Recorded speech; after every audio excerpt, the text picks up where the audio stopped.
What if I told you that some of the most powerful meditation techniques in history were never meant to bring peace, but to destroy everything you thought you were?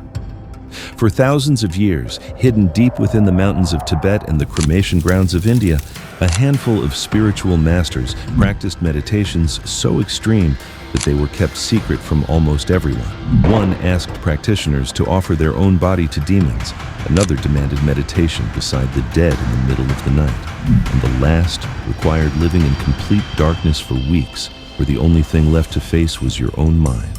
So tonight, we're going beyond myths, social media, and sensational stories.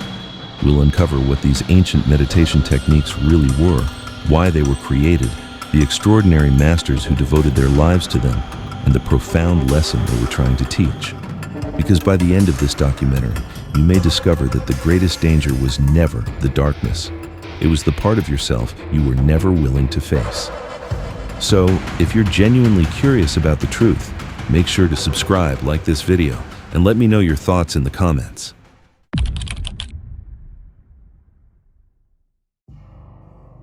A lone figure walks slowly through the mountains of Tibet as the last light of day fades behind the horizon. There are no temples nearby, no chanting monks, no incense drifting through the air. Instead, the path leads toward a place most people would avoid for the rest of their lives, a lonely cemetery where the silence is broken only by the wind moving through the grass. In one hand, the practitioner carries a small double-sided drum. In the other, a ritual bell. Hanging from their side is perhaps the most unsettling object of all, a trumpet traditionally carved from a human thigh bone. As darkness settles over the landscape, they sit down on the cold ground, close their eyes, and begin one of the most extraordinary meditation practices ever created. They do not pray for protection. They do not ask the spirits to leave. Instead, they invite every terrifying presence to come closer. To most people, this sounds like the beginning of a horror story. Yet for nearly 1,000 years, it has been one of the most respected spiritual practices in Tibetan Buddhism. It is called Chod. Today, meditation is usually associated with relaxation, mindfulness, or inner peace. Chod was created for something entirely different. It does not teach you to escape fear. It teaches you to walk directly into it. The Tibetan word Chod means to cut or to sever. But what is being cut? Not the body, not an enemy. According to the tradition, the real target is the illusion of the self. Tibetan masters believed that nearly every form of human suffering begins with attachment. We cling to our identity, reputation, possessions, beliefs, and even our own body. We spend our lives protecting an image of who we think we are, terrified that we might lose it. Chod was designed to challenge that attachment at its deepest level. That is why practitioners deliberately chose places that awakened fear. Instead of meditating inside peaceful monasteries, they traveled to abandoned ruins, lonely mountain valleys, ancient charnel grounds, and cemeteries where almost no one was willing to spend the night. These places were not chosen because Buddhism glorified death or the supernatural. They were chosen because they stripped away every source of comfort. Alone in the darkness, surrounded by reminders of mortality, the mind could no longer hide from itself. To understand how such an extraordinary practice emerged, we have to travel back nearly 1,000 years. The 11th century marked one of the greatest spiritual revivals in Tibetan history. After centuries of political upheaval, Buddhism flourished once again as Indian scholars crossed the Himalayas carrying sacred texts, meditation teachings, and advanced tantric traditions. During this remarkable period, monasteries were rebuilt, ancient scriptures were translated into Tibetan, and new schools of Buddhist thought began to take shape. Among them was Vajrayana Buddhism, often called the Diamond Vehicle. Unlike the simpler image of Buddhism focused only on silent meditation, Vajrayana combined visualization, mantra, ritual, and profound philosophical teachings. These methods were believed to transform the mind far more quickly, but only when practiced under the guidance of an experienced teacher. Students spent years cultivating discipline, compassion, and wisdom before they were ever introduced to its most advanced practices. It was during this extraordinary era that one remarkable woman forever changed the course of Tibetan Buddhism. Her name was Machig Labdrön. Born in the 11th century, Machig became known for her exceptional understanding of the Prajna Paramita, or perfection of wisdom, teachings which explain that all things are empty of any permanent, independent existence. But unlike many scholars, she wanted more than intellectual understanding. She wanted to experience these teachings directly. After studying under respected masters, including the Indian teacher Padampa Sangye, she developed an entirely new approach to meditation.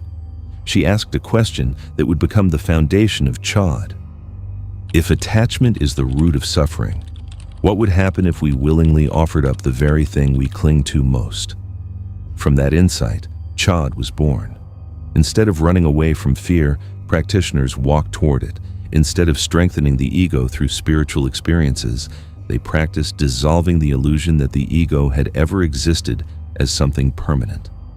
The goal was never to communicate with demons or seek supernatural powers.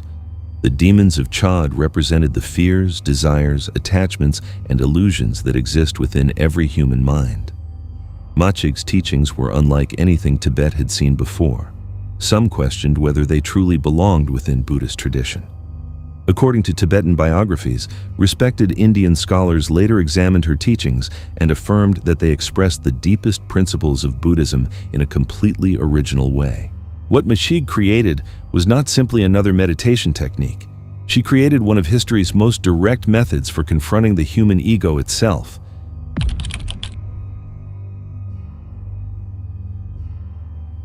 Imagine standing alone at the edge of a cremation ground just after midnight. The funeral fires have almost faded, leaving only glowing embers beneath layers of ash. Smoke drifts silently through the night as the distant crackle of burning wood echoes in the darkness. For most people, this is a place of grief, a place to leave as quickly as possible. But for a small number of Hindu ascetics throughout history, it became one of the most sacred places on earth. Not because they were fascinated by death, and certainly not because they worshipped corpses, but because they believed that the greatest obstacle to spiritual freedom could only be overcome by confronting the one reality every human being spends a lifetime trying to avoid. This extraordinary practice is known as Shava Sadhana. In Sanskrit, Shava means corpse, while Sadhana refers to a disciplined spiritual practice. Together, the name translates simply as corpse meditation. Unlike the peaceful image most people associate with meditation, Shava Sadhana unfolds in one of the most confronting environments imaginable. Classical tantric texts describe it as an advanced ritual performed in a cremation ground, often during the deepest hours of the night, where an initiated practitioner meditates beside, or in certain traditions, upon, a ritually prepared human corpse. Even within Hindu Tantra, it was regarded as one of the most secret and demanding practices, reserved only for students who had spent years training under the guidance of an accomplished guru. At first glance, the practice seems almost impossible to understand. Why would a spiritual path devoted to liberation lead someone into a cremation ground instead of a peaceful temple? Why meditate beside the dead instead of among flowers and incense? For centuries, these questions have inspired fear, rumors, and sensational stories. Colonial writers, filmmakers, and social media have often portrayed Shava Sadhana as black magic or corpse worship. But those images bear little resemblance to how the practice is understood within the traditions that preserved it. Beneath its unsettling appearance lies a profound philosophical teaching that has almost nothing to do with horror and everything to do with overcoming fear. To understand that philosophy, we first need to understand Tantra itself. Today, the word is often reduced to ideas about mysticism or sexuality, especially outside India. Historically, however, Tantra was a sophisticated spiritual tradition found in both Hinduism and Buddhism. Rather than avoiding the difficult parts of life, Tantric practitioners sought to transform them. Through meditation, mantra, ritual, visualization, and symbolic practices, they attempted to discover the sacred even in places that ordinary society considered frightening, impure, or forbidden. Instead of running from discomfort, Tantra used it as a doorway to deeper awareness. Within this tradition, the cremation ground became far more than a physical location. It became a spiritual classroom. It is the one place where every human distinction disappears. Wealth, beauty, power, social status, and personal achievements all come to the same end. Standing before a funeral pyre, every illusion of permanence begins to dissolve. For tantric practitioners, there could be no greater reminder that everything we cling to is temporary. This symbolism is reflected in the image of Lord Shiva, especially in his fierce form as Bhairava. Hindu scriptures often describe Shiva wandering among cremation grounds, his body covered in sacred ash, completely untouched by fear or attachment. To an outsider, the image can appear unsettling, but within the tradition, it represents absolute freedom. Shiva is not surrounded by death because he celebrates it. He stands beyond the fear of death itself. In many tantric teachings, the cremation ground is where his deepest lesson becomes visible, that liberation begins only when attachment comes to an end. It is within this sacred setting that Shava Sadhana unfolds. After nightfall, the practitioner performs purification rituals, establishes a protected ritual space through sacred mantras, and invokes the chosen deity before meditation begins. In many traditional lineages, the corpse is never treated as something horrifying. Instead, it becomes a powerful symbol of impermanence, a silent reminder that every living body, regardless of status or identity, is destined for the same fate. But why meditate in such an extreme environment? Tantric masters offered a remarkably simple answer. A peaceful mind that exists only under comfortable conditions is still dependent on those conditions. Real freedom is tested when comfort disappears. Inside the cremation ground, there are no distractions, no possessions, no social identity, and no illusion that life will last forever. In that silence, fear naturally arises.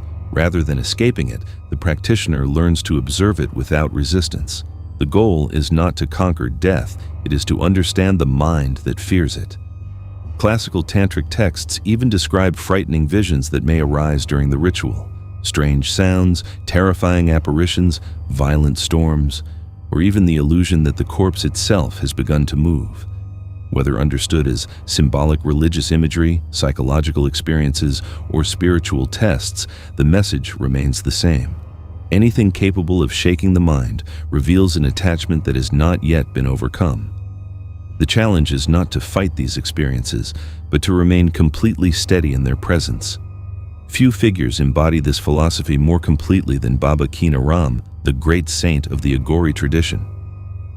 Living between the 17th and 18th centuries, he devoted years to rigorous cremation ground practices under the guidance of his guru, Baba Kalu Ram. According to Aghori tradition, those long nights among funeral pyres were never acts of self-punishment or displays of fearlessness. They were a relentless discipline designed to dissolve attachment, strip away social conditioning, and confront mortality without turning away. Through this path, Baba Kina Ram came to teach that the divine exists equally in everything: life and death, beauty and decay, purity and impurity. Although many miraculous stories later became part of his legend, his enduring influence on the Aghori tradition is a matter of history, and his seat at Krim Kund in Varanasi remains one of its most important spiritual centers. Perhaps that is the greatest misunderstanding surrounding Shava Sadhana. What appears to be one of the darkest practices in the history of meditation was never truly about death. It was about freedom. The corpse was not the object of worship. The cremation ground was not the destination, and fear was never the enemy. They were all mirrors, reflecting the one illusion every human being carries, the belief that we can hold on to what was never meant to last. And according to the masters of this ancient tradition, the moment that illusion begins to dissolve, what remains is not terror, but a freedom unlike anything most people have ever imagined.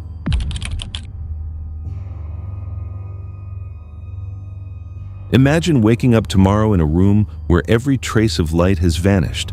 There are no windows, no lamps, no glowing phone screen, not even the faint outline of your own hand held inches from your face.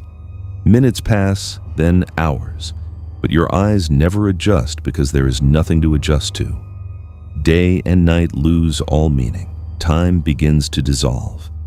And as the outside world disappears, something unexpected begins to happen inside the mind. Fleeting flashes of light appear in the darkness. Colors emerge from nowhere. Shapes form and fade without warning. The boundary between imagination and perception becomes increasingly difficult to recognize. For most people, this sounds less like meditation and more like an extreme psychological experiment. Yet for centuries, a small number of Tibetan masters willingly entered this darkness, believing it could reveal one of the deepest truths about consciousness itself.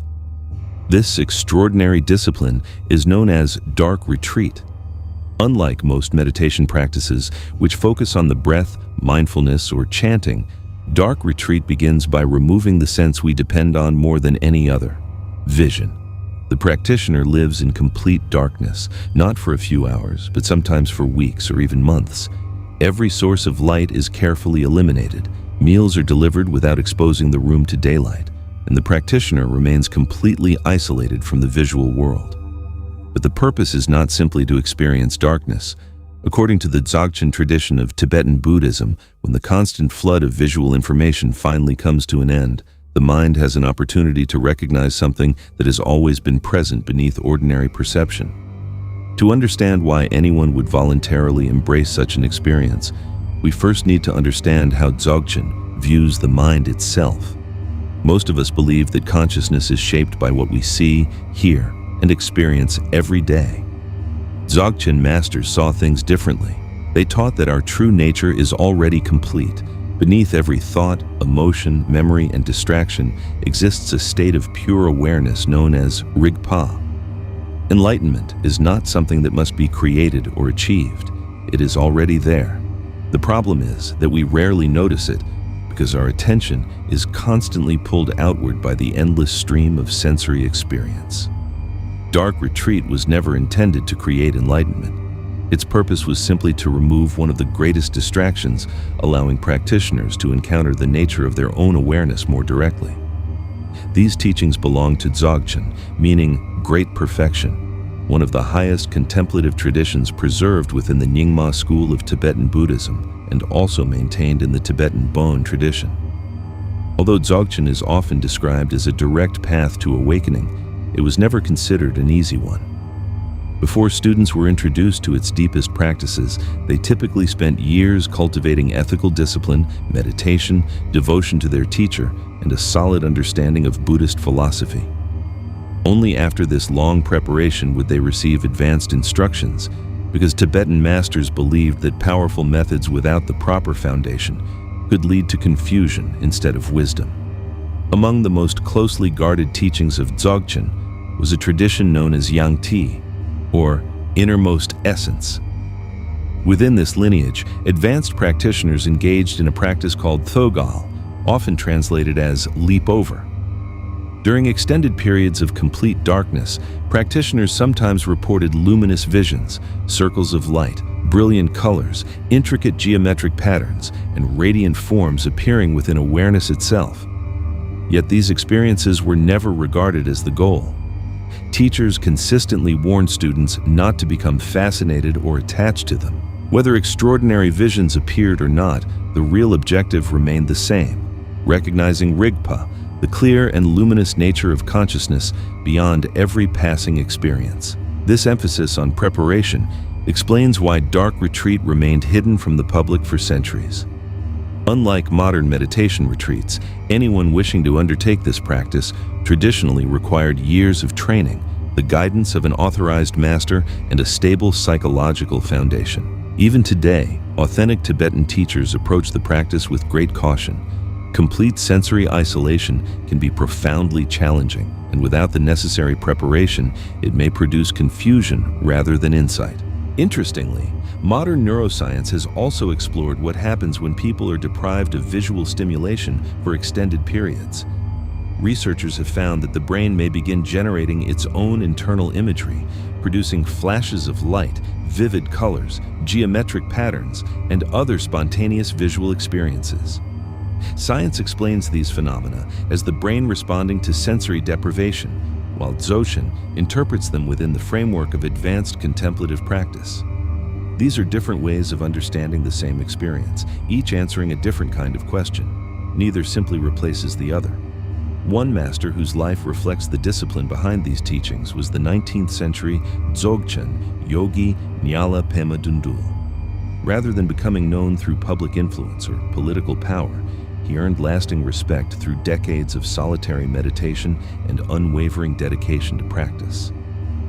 Traditional accounts describe years spent in retreat, intensive study, and rigorous training before receiving the highest Dzogchen instructions. Like many great Tibetan masters, stories of miraculous attainments later became part of his legacy. But regardless of how those accounts are interpreted, historians agree that he played an important role in preserving the Dzogchen lineage for future generations. Perhaps the greatest misconception about dark retreat is the belief that the darkness itself possesses some mystical power. According to Dzogchen, it does not. Darkness is simply the environment. The real practice unfolds within the mind. When the constant distractions of the outside world finally disappear, practitioners are left face to face with the only thing that has been with them since the beginning: their own awareness. Chöd teaches practitioners to face their deepest fears. Shava Sadhana teaches them to face the certainty of death. But dark retreat asks an even more fundamental question. When every distraction disappears, who or what is left to experience the darkness? Perhaps that was the mystery these ancient masters were trying to uncover all along. As we've seen, these ancient meditation practices were never created to frighten people or to chase supernatural experiences. They were designed to confront the deepest fears of the human mind: fear of the unknown, fear of death, and ultimately, fear of ourselves. Whether or not you believe in their spiritual claims, they remind us that real transformation has never been about escaping reality. It's about facing it. If you enjoyed this documentary and want to explore more forgotten spiritual traditions, hidden meditation practices, and the true history behind the world's greatest mystical teachings, make sure to subscribe and turn on notifications so you don't miss the next journey. And if one of these practices changed the way you think about meditation, let me know in the comments. I read every one of them. Until next time, thank you for watching.